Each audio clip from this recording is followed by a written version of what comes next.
¿Qué tal, queridos hermanos? Qué bueno que por la gracia de Dios un domingo más nos podamos encontrar de esta manera, compartir en la virtualidad junto a ustedes, Iglesia de Patagones. Muchas gracias por la invitación y que podamos ser desafiados y confortados en la palabra de Dios. Te invito a que abras la Biblia ahí en 2 Samuel, capítulo 21, del 15 al 22. Estos 7-8 versículos que vamos a leer en esta oportunidad, y si tendría que ponerle un título a este tema, sería ¿otra vez vos? Una pregunta, ¿otra vez vos? Leamos 2 Samuel 21, del 15 al 22. Volvieron los filisteos a hacer la guerra a Israel, y descendió David y sus siervos con él, y pelearon con los filisteos. Y David se cansó. E Isbi Benob, uno de los descendientes de los gigantes, cuya lanza pesaba 300 siclos de bronce, y quien estaba ceñido con una espada nueva, trató de matar a David. Mas Abisai, hijo de Sarbia, llegó en su ayuda e hirió al filisteo y lo mató. Entonces los hombres de David le juraron diciendo: nunca más de aquí en adelante saldrás con nosotros a la batalla, no sea que apagues la lámpara de Israel. Otra segunda guerra hubo después de Engob contra los filisteos. Entonces Sibecaí Usatita mató a Saf, quien era uno de los descendientes de los gigantes. Hubo otra vez guerra en Gob contra los filisteos, en la cual Elanam, hijo de Jare-Orogim de Belén, mató a Goliat, geteo, el asta de cuya lanza era como el rodillo de un telar. Después hubo otra guerra en Gat, donde había un hombre de gran estatura, el cual tenía 12 dedos en las manos y otros 12 dedos en los pies, 24 por todos, y también era descendiente de los gigantes. Este desafió a Israel y lo mató Jonatán, hijo de Simea, hermano de David. Estos 4 eran descendientes de los gigantes en Gat, los cuales cayeron por mano de David y por manos de sus siervos. Hasta aquí nada más con la lectura de la palabra de Dios. Otra vez vos, haciendo alusión a los gigantes. Soy un admirador de David. La historia de David nos desafía, nos refleja, nos vemos como si nos estuviéramos viendo en un espejo, y fue un hombre grande. David fue un hombre grande con mayúscula. Fue grande a la forma de escribir. En todo lo que él escribió fue una persona tan grande. Fue un gran hombre de fe, fue un gran hombre militar, pero hasta también fue grande su caída. Pero no excepto fue también grande su restauración y cómo él se levantó. Uno ve la vida de David y lo ve en constante lucha. Siempre lo vamos a ver luchando. Desde chico en el campo de las ovejas, ante la incomprensión de su familia, y también luchando ahí secretamente tal vez con osos, con leones, que esto es la información que le da Saúl cuando va a derrotar al gigante. Lo vemos luchando desde chico. Lo vemos luchando en el valle de Ela contra el gigante de Goliat, derribándolo. Después viene el canto de las mujeres y hace que ya es ungido rey y tiene que huir en el palacio, del palacio de Saúl. Estando en el palacio, ya siendo rey, con la conspiración de su hijo y todas las batallas que él sufrió. Y uno lee todos los frentes de batalla que tuvo el rey David y ya se cansa de solo mencionarlo. Pero cuando uno lee los 75 salmos que escribe David, se da cuenta que todos estos frentes de batallas le hicieron crecer y produjeron una vida espiritual enraizada. Ahora, todos nosotros no queremos problemas, no queremos tener luchas, queremos tener tranquilidad. Pero alguien dijo que la vida es una constante lucha con intermitencias de paz. El cristiano está en una lucha. Capaz que lo recordamos a David con la batalla simplemente del gigante David, del gigante Goliat, que es una historia infaltable por las maestras de la escuela bíblica, ¿no? Pero cuando uno lee y entiende y sigue avanzando en las hojas de la Biblia, se da cuenta que no es el único gigante que tuvo que enfrentar. De hecho, en este pasaje hemos leído uno que lo amenazó y casi lo mata si no fuera por uno o por los valientes de sus amigos. De hecho, en el relato vemos 4 guerras con gigantes. 4 guerras con gigantes. Todos tenemos problemas. Todos tenemos luchas, todos tenemos adversidades.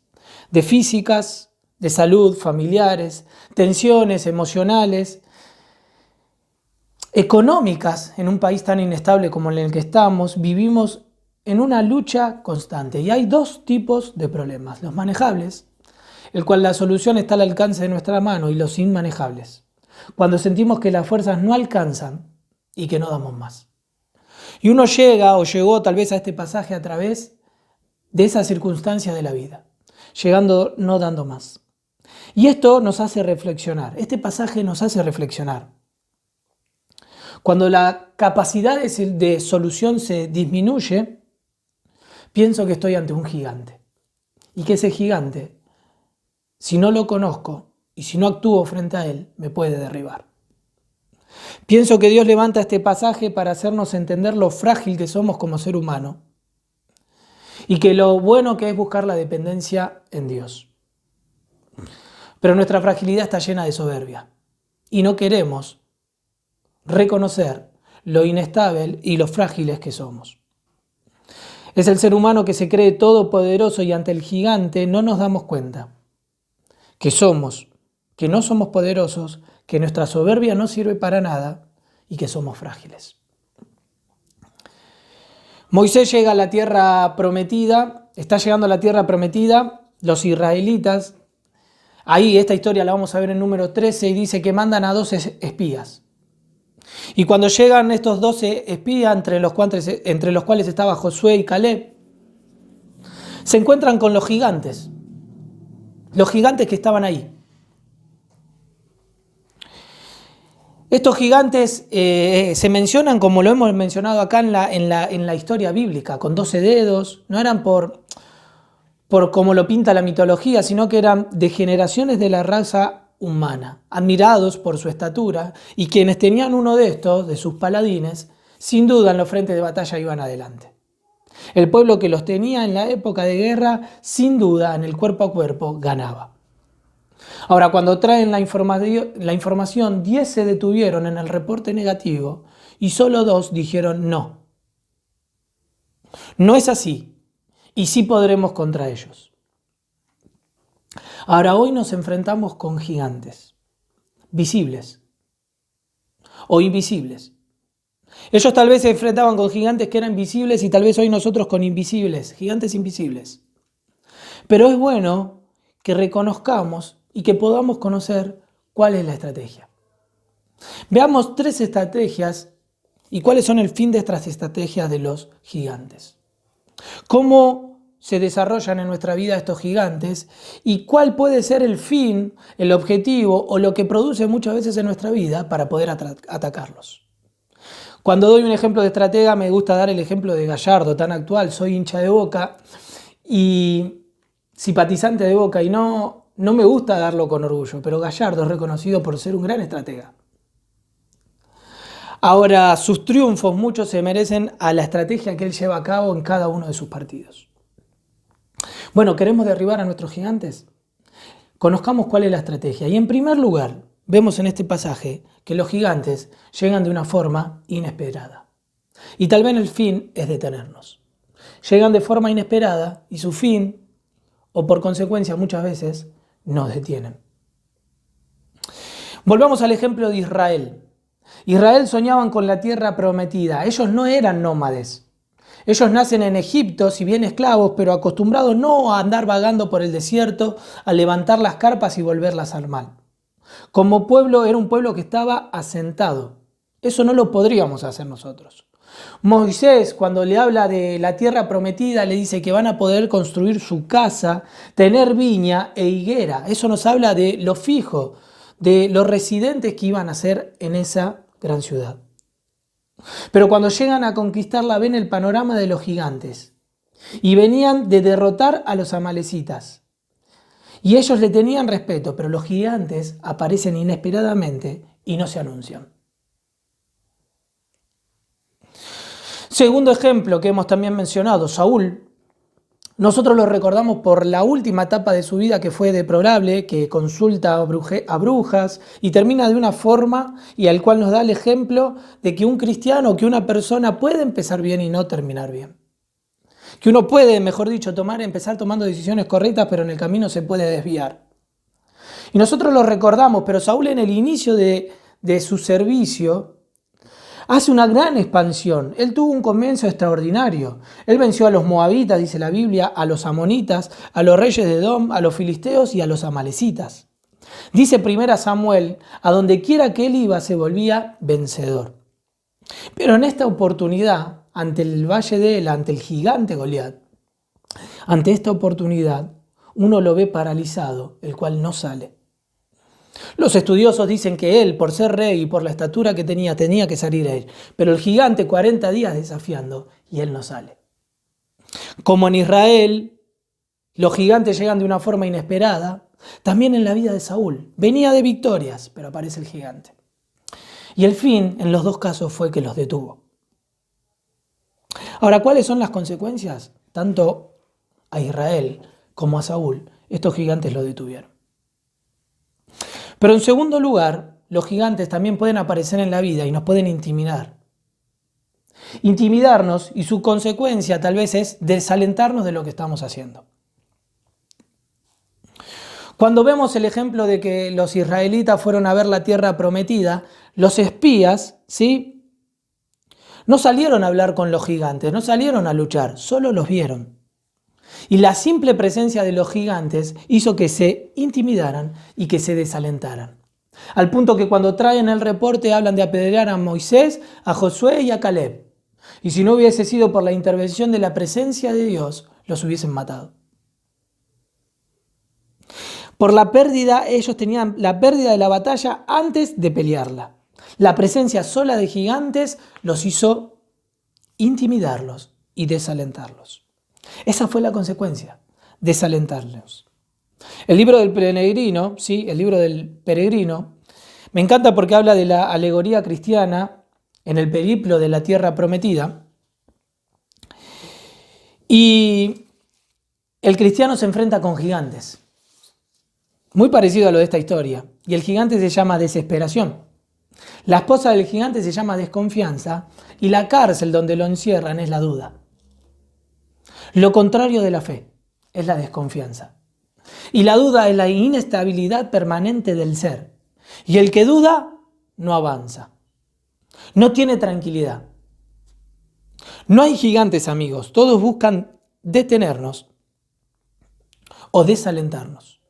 Llegan de forma inesperada y también para intimidarnos. Pero en tercer lugar, los gigantes, nos habla esta historia, y los repasos que estamos haciendo en la Biblia, que son inagotables. Y su fin, o la consecuencia de esto de que son inagotables, tratan de derrotarnos y debilitarnos. Derrotarnos. Nunca se termina con ellos. Tal vez si yo hacía la pregunta ¿con cuántos gigantes se encontró David?, todos hubiésemos dicho uno, el gigante Goliat. Pero este pasaje nos habla de que David se encontró con un gigante y casi lo mata. Nunca se terminan con ellos. Aparecen al principio de la vida de David y también aparecen al final. Y casi lo mata. Y vienen para probar nuestra fe. Pero la consecuencia de esto puede ser debilitarnos al fin de derrotarnos. Por eso hemos conocido su estrategia. Y conociendo su estrategia, o conociendo, mejor dicho, cómo ellos llegan, podemos planear una estrategia, sabiendo que llegan de formas inesperadas. Su fin o muchas veces es intimidarnos y tal vez nos damos cuenta que son inagotables. Pero hagamos una estrategia. Esta historia también nos habla de 3 cuidados, 3 advertencias ante los gigantes y sus estrategias. Y en primer lugar, vemos que tenemos que tener cuidado con el cansancio. Dice el versículo que hemos leído, 2 Samuel 21:15, volvieron los filisteos a hacer la guerra a Israel y descendió David y sus siervos con él. Y pelearon con los filisteos y David se cansó. Y David se cansó. Y ahí viene el descenso al punto que casi un gigante o esta guerra lo mata.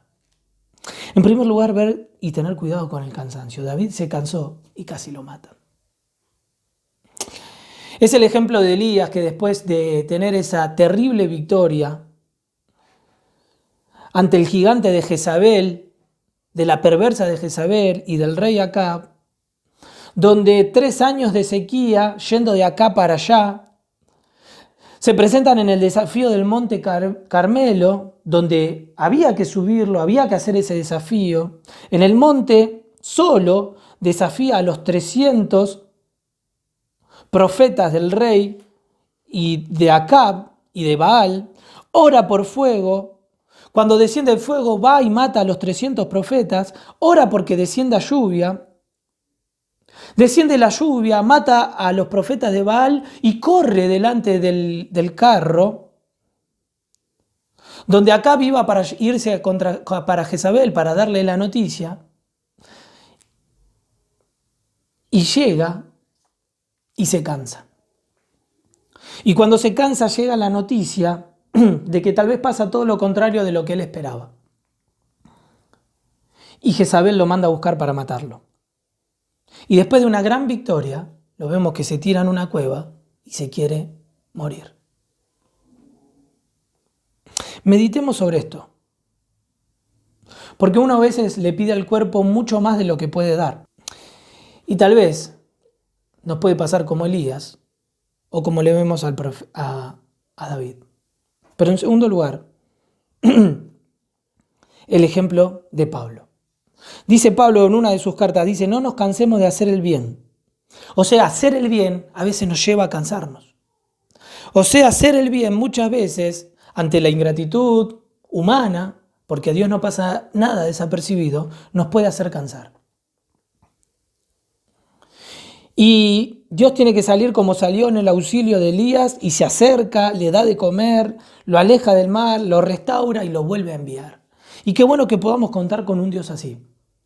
Pero que tengamos cuidado con estos ejemplos que estamos mencionando del cansancio. Pablo dice, no se cansen de hacer el bien. Elías se cansó y David también se casó y casi lo matan.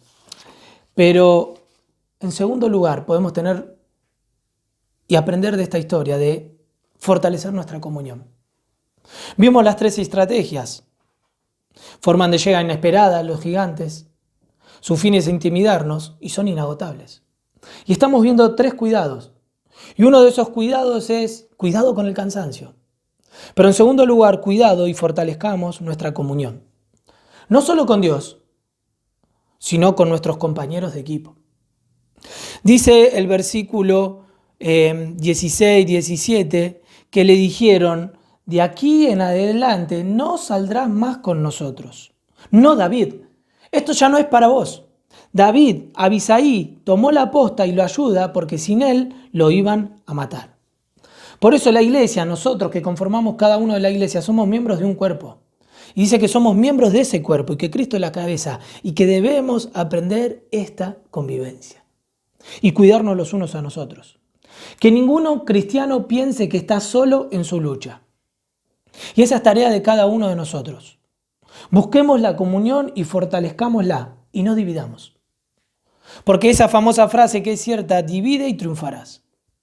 Pero acá encuentra un equipo tan fuerte que cuando un gigante casi lo mata al final de su vida, el equipo lo pudo ayudar. Es el ejemplo de Moisés cuando ya es grande, pero los jóvenes están en la lucha contra Amalek y Josué peleando ahí en el ejército y él sube a orar y se lleva a Aarón y a Hur porque se dio cuenta que él podía desfallecer y ellos le tenían los brazos en alto. Y me encanta esa foto del pueblo de Dios. Los jóvenes intercediendo, luchando, tal vez las personas mayores orando, acompañando, apoyando y aprobando. Y esa lección es para Josué. ¿Usted cree que Dios responde si tenemos las manos levantadas? No, Él tenía las manos levantadas porque ellos los estaban apoyando.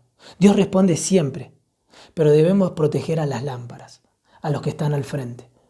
Y David estaba al frente y casi lo matan y le dijeron, no vas a ir.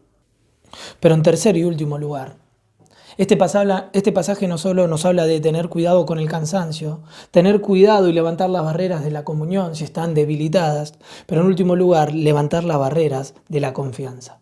Le dijeron, vos sos la lámpara. En otras palabras, la presencia de Dios está con vos, David. Porque tu confianza en Dios es tal que nos hace también fortalecer a cada uno de nosotros. David de chico nunca había peleado con un racional, sino que peleaba contra animales, pero dice, yo creo en Dios y por eso lucharé ante el gigante. Él te puso en mis manos, le dijo al gigante Goliat, y yo te venceré. Ahora la guerra estaba ganada acá, pero puede que mi batalla no esté ganada acá. Debo apropiarme de la victoria de la cruz.